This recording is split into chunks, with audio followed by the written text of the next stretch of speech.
हीरा मोती से मड़वा सजा लो, चौमुख दीप चारों ओर जला लो। जुगनू के जैसे चमका डालो। फूल लाओ मलिनिया सजा डालो, फूल लाओ मलिनिया।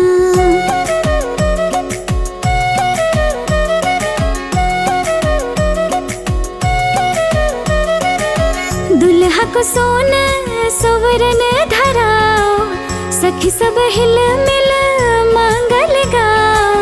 सीता के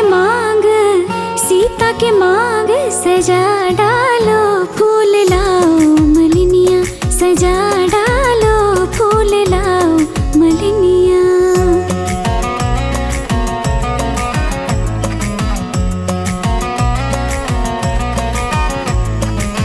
लाल रंग पटिया पर तकिया लगाओ, लाल गुलाब से सेज सजाओ।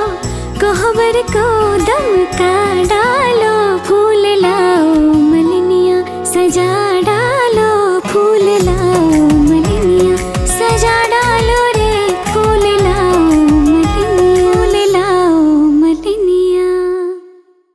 हमारे इस चैनल मैथिली गंगा को लाल बटन दबाकर सब्सक्राइब करें व घंटी के निशान का बटन दबाएं ताकि सभी नए वीडियो आप तक तुरंत पहुंचे, बिल्कुल मुफ्त।